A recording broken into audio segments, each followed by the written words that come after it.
Hello friends, good morning to all of you. JK study point में आपका एक बार फिर से स्वागत है। दोस्तों, अगर आप हमारे चैनल पर नए हैं, चैनल को लाइक करें, सब्सक्राइब करें और ज़्यादा से ज़्यादा शेयर करें और बेल आइकन का बटन ज़रूर दबाएं, क्योंकि जो भी हमारी अगली वीडियो आएगी उसकी नोटिफिकेशन सबसे पहले मिलेगी आपको, जिसका आप लाभ उठा सकेंगे। दोस्तों, आज हम जानेंगे महाजनपद संबंधित महत्वपूर्ण प्रश्नों को देखेंगे। चलिए शुरू करते हैं। आज का पहला प्रश्न महाजनपद से संबंधित देखते हैं। 16 महाजनपदों में से किस महाजनपद की राजधानी का नाम गिरिब्रज था? वैशाली, मगध, अवंती, सुरसेन। तो आपका राइट आंसर होगा मगध। मगध जो 16 महाजनपदों में मगध जो जनपद था उसकी राजधानी थी गिरिब्रज। ठीक है, इसलिए आपका ऑप्शन बी राइट आंसर। 6वीं शताब्दी ईसा पूर्व में जो था वो मगध यानी राजगिरी जो था 16 महाजनपदों में एक था। ठीक है, जो वर्तमान में गया जिला पटना में शामिल है। मगध का सर्वप्रथम उल्लेख अथर्ववेद में मिलता है। राजगीर के नाम से भी इसे जाना जाता है। ये 5 पहाड़ियों से घिरा हुआ राजगीर जो है वो है, यानी कि गिरिब्रज था। मगध को हम किकट के नाम से भी जानते हैं। मगध को हम किस नाम से जानते हैं? तो किकट से के नाम से भी जानते हैं। ये प्रसिद्ध है, ये परीक्षाओं में अधिकतर पूछे जाते हैं कि मगध को हम किस नाम से जानते हैं। ठीक है, चलिए अगला प्रश्न देखते हैं। नंद वंश का अंतिम सम्राट कौन था? महापद्नंद, नागदासक, घनानंद, भांडुप। आपका राइट आंसर होगा घनानंद जो था वो नंद वंश का अंतिम सम्राट था। आपका ऑप्शन सी राइट आंसर। और महापद्नंद जो थे वो नंद वंश के संस्थापक माना जाता है। महापद्नंद ने 5वीं से 4वीं शताब्दी के आसपास यानी कि 344 ईसा पूर्व में शिशुनाग वंश के अंतिम शासक नंदीवर्धन की हत्या करके महापद्नंद ने क्या किया था? नंद वंश की स्थापना किया था। इसलिए आपका ऑप्शन नंद वंश का अंतिम सम्राट घनानंद राइट आंसर। अगला प्रश्न देखते हैं। दसराग युद्ध किस नदी के तट पर लड़ा गया था?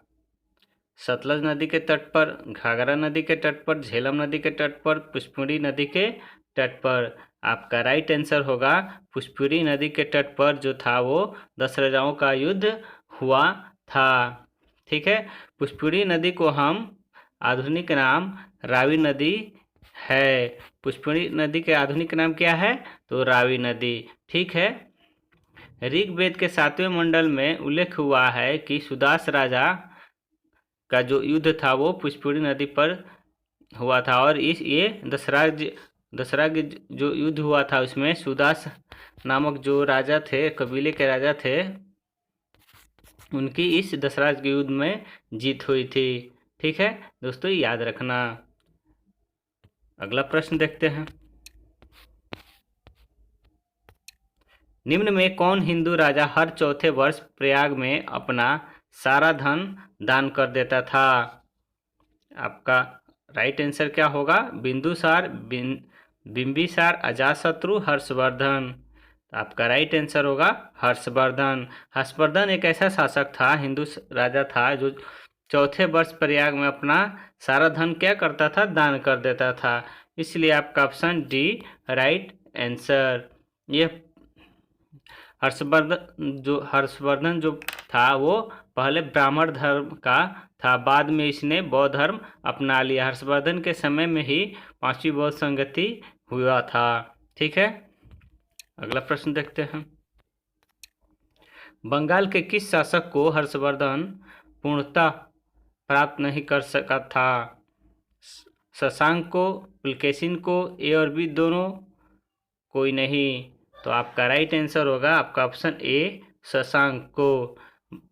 हर्षवर्धन जो था वो बंगाल के शासक शशांक को कभी पराजित, उन पर विजय नहीं प्राप्त कर सका था।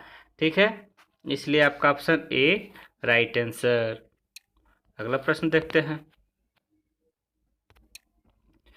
राजराजा द्वारा तंजौर में बनवाया गया बृहदेश्वर मंदिर किस देवता के समर्पित है?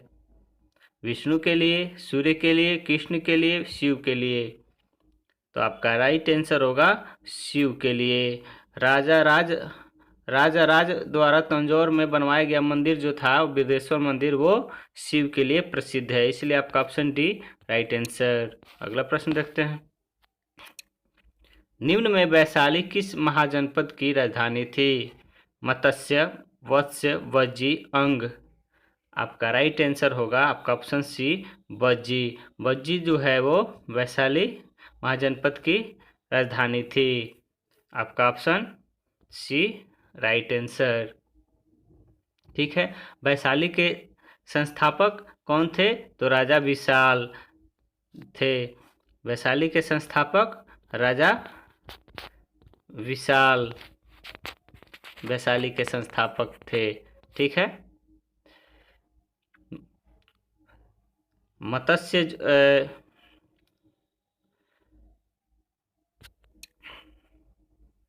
अगला प्रश्न देखते हैं। निम्न में नंद का मंत्री कल्पक किस लिए प्रसिद्ध था?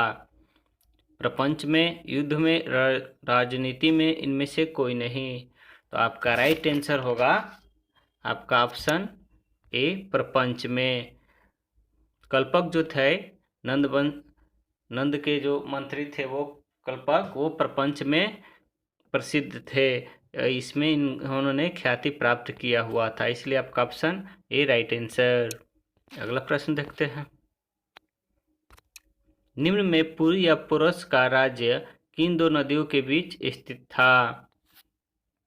रावी और सतलज के, झेलम और ब्यास के, झेलम और चुनाव के, रावी और झेलम के?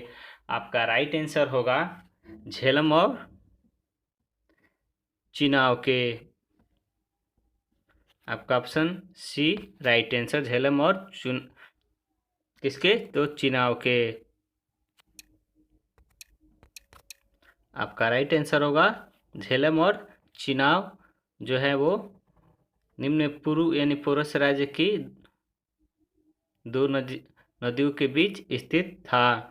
ठीक है, आपका ऑप्शन सी राइट आंसर। निम्न में पुरु का राज्य जो था किन दो नदियों के बीच था? तो झेलम और चिनाव के। ठीक है, अगला प्रश्न देखते हैं। नंद वंश के राजा घनानंद ने एक प्रतिभाशाली ब्राह्मण का अपमान किया था जो कालांतर में उसके विनाश का कारण बना। उसका नाम था विष्णुगुप्त, चाणक्य, पाणिनि और बी दोनों? आपका राइट आंसर होगा आपका ऑप्शन डी ए और बी दोनों, यानी विष्णुगुप्त और चाणक्य एक ही व्यक्ति का नाम है। ठीक है, जो घनानंद जो था वो घनानंद के दरबार में पहले विष्णुगुप्त जो थे यानी कि चाणक्य जो थे वो रहते थे। इनका अपमान करके घनानंद ने निकाल दिया, जिसके फलस्वरूप उसने विष्णुगुप्त ने यानी चाणक्य ने चंद्रगुप्त मौर्य के द्वारा इसका घनानंद को युद्ध में पराजित करके और क्या किया, उन्होंने पाटलिपुत्र पर अधिकार कर लिया था।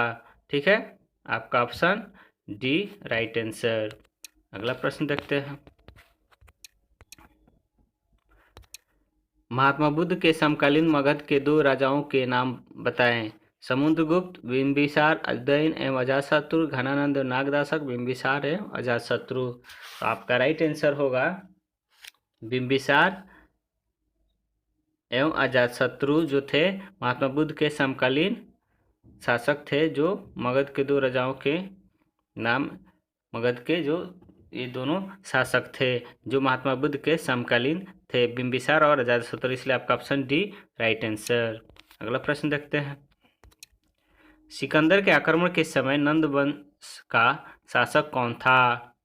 पंडुक, उदयन, घनानंद, कोई नहीं? आपका राइट आंसर होगा घनानंद।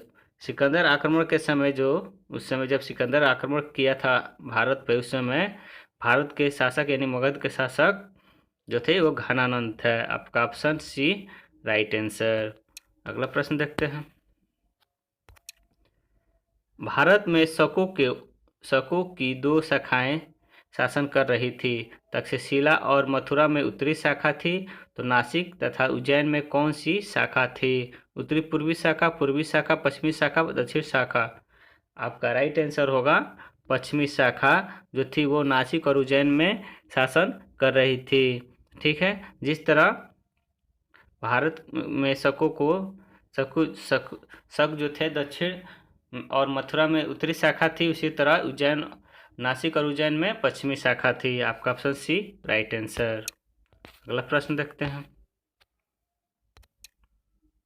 निम्न में मथुरा कला के अंतर्गत किस धर्म के देवताओं की मूर्तियां बनी थी? बौद्ध धर्म, जैन धर्म, ब्राह्मण धर्म, इनमें से सभी। तो आपका राइट आंसर होगा इनमें से सभी। आपका option D right answer. Mathura कला के अंतर्गत जो है वो बौद्ध धर्म और जैन धर्म, ब्राह्मण यानी तीनों धर्मों की मूर्तियां बनी हैं देवताओं की। आपका ऑप्शन डी राइट आंसर। अगला प्रश्न देखते हैं। पांडवों का उल्लेख सर्वप्रथम किस विदेशी यात्री ने किया था? आपका राइट आंसर होगा मेगास्थनीज ने। पांडवों का उल्लेख सर्वप्रथम मेगास्थनीज ने किया था। आपका option D right answer. Megasthenes जो था वो आपको सेलुकस का दरबार में था, जो बाद में चंद्रगुप्त मौर्य के दरबार में ये आ गया। सेलुकस ने भेंट स्वरूप चंद्रगुप्त मौर्य को मेगास्थनीज को दे दिया था। अगला प्रश्न देखते हैं।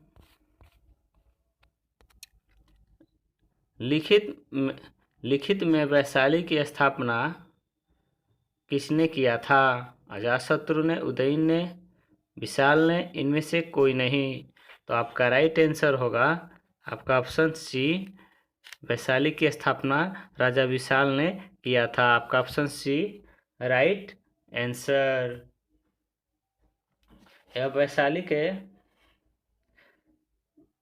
यह वैशाली वर्तमान में बिहार राज्य में एक जिला है। यहाँ पर महावीर स्वामी का जन्म हुआ था। कहाँ पे? तो वैशाली में। यह महावीर स्वामी का जन्मस्थली है वैशाली। ठीक है, आपका ऑप्शन सी राइट आंसर। अगला प्रश्न देखते हैं। किस गणराज्य में शासन का कार्य संस्थागार पर होता था? शाक्य वंश में, चालुक्य वंश में, चोल वंश में, परमार वंश में। आपका राइट आंसर होगा शाक्य वंश में जो था वो संस्थागार जो होता था गणराज्य में शासन का कार्य देखता था, इसलिए आपका ऑप्शन ए राइट आंसर। अगला प्रश्न देखते हैं। अजातशत्रु के आक्रमण के समय लिच्छवियों ने कितने गणराज्य की सम्मिलित सेना के साथ उसका प्रतिहार किया था? 56 सेना के, 36 सेना के, 25 सेना के, 38 सेना के। तो आपका राइट आंसर होगा 36 सैन्य की टुकड़ियों के साथ जो था अजातशत्रु ने लिच्छवियों के गणराज्य की सम्मिलित सेना के साथ उसका प्रतिहार किया था। आपका ऑप्शन बी राइट आंसर। अगला प्रश्न देखते हैं। निम्न में सुनसुमारगिरी किस गणराज्य की राजधानी है? आपका राइट आंसर होगा भग की। सुनसुमार जो है वो भग गणराज्य की राजधानी है। आपका ऑप्शन ए राइट आंसर। अगला प्रश्न देखते हैं। बौद्ध स्तूप का निर्माण किस गणराज्य के लिए लोगों ने किया था? बौद्ध स्तूप का निर्माण किस गणराज्य के लोगों ने किया था? अलकप के बुल्ली, बौद्ध स्तूप का निर्माण किस गणराज्य के लोगों ने किया था? तो आपका राइट आंसर होगा आपका ऑप्शन ए अलकप के बुल्ली लोगों ने। इन्होंने बौद्ध स्तूप का निर्माण किया था, तो अल्पक के बुल्ली गणराज्य के लोगों ने, इसलिए आपका option A right answer. Magadh नरेश, अजातशत्रु, कपिलवस्तु के शाक्य और रामग्राम के कोलिये तथा वेठद्वीप के एक ब्राह्मण तथा पावा एवं कुशीनगर के मल्लों ने अलग अलग अपने जगहों पे ये स्तूप निर्माण का कार्य शुरू किया था। ये स्तूप महात्मा बुद्ध के अवशेषों के रूप में जो बांटा गया था, उसी के स्वरूप ये स्तूपों का निर्माण किया गया था। ठीक है, अगला प्रश्न देखते हैं। इक्ष्वाकु वंश के शासकों का राज्य किस जनपद में था? आपका राइट आंसर होगा अस्मक में। अस्मक जो था इक्ष्वाकु वंश के शासकों का जनपद था, इसलिए आपका ऑप्शन डी राइट आंसर। अगला प्रश्न देखते हैं। कोसम या वत्स किस प्राचीन स्थल का आधुनिक स्थल या नाम है? वाराणसी, चंपा, मथुरा, कौशाम्बी। तो आपका राइट आंसर होगा कौशाम्बी। कौशाम्बी जो है वो कोसम या वत्स का आधुनिक नाम है, इसलिए आपका ऑप्शन डी राइट आंसर। अगला प्रश्न देखते हैं। इनमें ब्यास नदी का प्राचीन नाम क्या है? तो आपका राइट आंसर होगा विपाशा। विपाशा। ब्यास नदी का प्राचीन नाम आप सबको पता है कि विपाशा है। ठीक है, ब्यास का प्राचीन नाम। आपका ऑप्शन सी राइट आंसर। अगला प्रश्न देखते हैं। 6ठी शताब्दी ईसा पूर्व में वत्स महाजनपद की राजधानी कहाँ थी? तो आपका राइट आंसर होगा आपका ऑप्शन सी कौशाम्बी। वत्स राज्य की राजधानी जो 16 महाजनपद में थी वो कौशाम्बी थी, इसलिए आपका ऑप्शन सी राइट आंसर। अगला प्रश्न देखते हैं। निम्न में पाटलिपुत्र नामक नगर की स्थापना किसने की थी? तो आपका राइट आंसर होगा उदयन ने। पाटलिपुत्र नामक नगर की स्थापना उदयन ने किया था। ठीक है, और पाटना के नामकरण शेरशाह ने किया था। ठीक है, आपका option B Udayan right answer. Pataliputra नगर की स्थापना उदयन ने किया था। ठीक है, धन्यवाद दोस्तों। अगर आपको ये वीडियो अच्छी लगे तो वीडियो को लाइक करें, सब्सक्राइब करें, ज़्यादा से ज़्यादा शेयर करें और बेल आइकन का बटन जरूर दबाएं। जय हिंद, जय भारत, धन्यवाद।